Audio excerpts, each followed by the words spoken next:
रसूलिही नबिय्यिल करीम सय्यिदिल अंबिया वल मुरसलीन व आलिहि तय्यबीन व अस्हाबिहि ताहिरीन।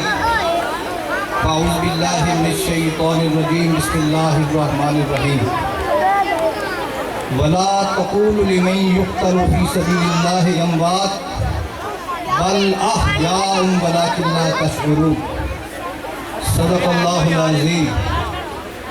रब्बि इश्रह ली सदरी व यस्सिर ली अमरी वहलुल उक़दतम मिन लिसानी यफ़क़हू क़ौली। मुहतरमुल मकाम इज़्ज़त माब जनाब नवाब अहमद खान कालिद साहिब, इज़्ज़त माब doctor Naeem Sahib, monitoring officer जनाब मोहम्मद रफ़ीक भट्टी साहिब और सबसे बढ़कर इज़्ज़त माब मुहतरमुल मकाम जनाब मास्टर रियाज अहमद साहब और मोअज़्ज़ज़ ख़वातीन व हज़रात, मुझे इंतहाई खुशी है कि रियाज साहब ने इतना अच्छा स्टेज सजाया और बच्चों की इतनी अच्छी परफॉर्मेंस देखकर बड़ी खुशी हुई। जिन कौमों में ये जज्बे ज़िंदा हों इंशाअल्लाह ता क़यामत उनको कोई नीचा नहीं दिखा सकता। यही वजह है ये अफ़वाज पाकिस्तान के सबूत मेजर तुफ़ैल से लेकर मेजर शब्बीर शरीफ तक और हवलदार लालिक जान तक और कैप्टन कर्नल शेर खां तक, ये वो सबूत हैं जिन्होंने अपनी जानों का नजराना दिया और दुनिया पे साबित किया कि पाकिस्तानी अफवाज एक अजीम अफवाज है और अपने मुक़द्दस और पाक धरती के दिफा के लिए हर वक्त सेना सफ़र रहते हैं। हिंदुओं और यहूदियों की बेशुमार रेशा दवाइयों के बावजूद आपने देखा पिछले दिनों इंडिया टीवी पे एक मुज़ाकरा नशर हुआ और उस मुज़ाकरे में ये कहा गया, पैनल के तमाम हज़रात बैठे थे, बिलाखिर वो इस बात पे मुत्तफ़िक़ हुए कि पाकिस्तानी अफवाज का कोई सानी नहीं है दुनिया में। और क्योंकि मेरा ताल्लुक़ पाकिस्तान एयरफोर्स से है तो मैं बरमला ये कहूँगा कि पाकिस्तान एयरफोर्स बल्कि तमाम पाकिस्तानी अफवाज इतनी अजीम है कि हिंदू बनिए से लेकर इसराइल का यहूदी इनका नाम सुनकर थर थर कांपता है। सन 65 की बात है, ज़्यादा वक्त मैं नहीं लूँगा।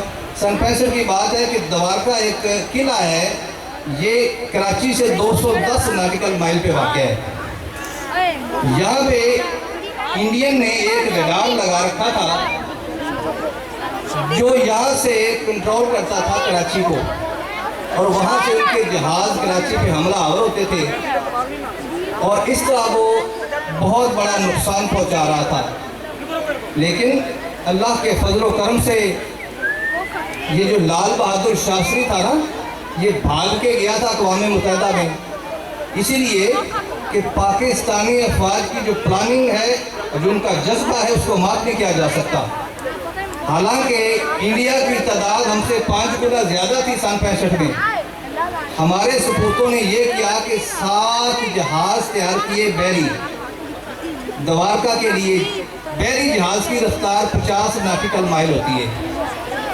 रात के अंधेरों में मिशन को लॉन्च किया गया और ठीक 4 घंटे 5 के अंदर वो द्वारका के किले के बिल्कुल करीब पहुंच गए। लाइटें बंद थीं।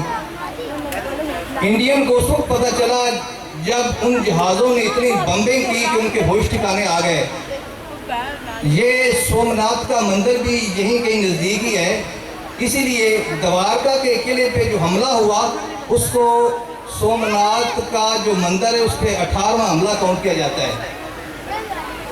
कहने का मतलब ये है कि हमारे साथियों में अफवाज पाकिस्तान में इतना जज्बा, इतनी लगन और इतनी जिद्दोजहद करते हैं वो अपने काम में। अल्हम्दुलिल्लाह जब आपने देखा M.A. मालूम को हर कोई जानता है, जब उन्होंने 5 जहाज़ गिराए 1 मिनट में तो इसराइल की टांगें थर थर कांपने लगी।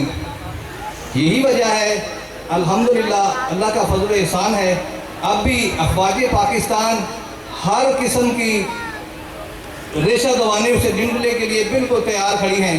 और इंशाअल्लाह जैसा भी वक्त आएगा, जो भी वक्त आएगा, हम रिटायर्ड हो चुके हैं फिर भी कोई बात नहीं, हाजिर सर्वस रिटायर्ड सर्वस हर वक्त इस कौम के दिफा के लिए हम सीना सफर रहेंगे। और ये सुन ले, हिंदू दुनिया भी सुन ले और इसराइल के यहूदी भी सुन ले, इंशाअल्लाह पाकिस्तान दुनिया में कायम रहने के लिए बनाए और फ़ौज पाकिस्तान इसकी हिफाजत के लिए हर वक्त तैयार हैं। मैं इन अल्फाज के साथ आपका बहुत शुक्रिया अदा करता हूँ कि आपने हमें मौका दिया। अल्लाह आप सबको सलामत रखे। पाकिस्तान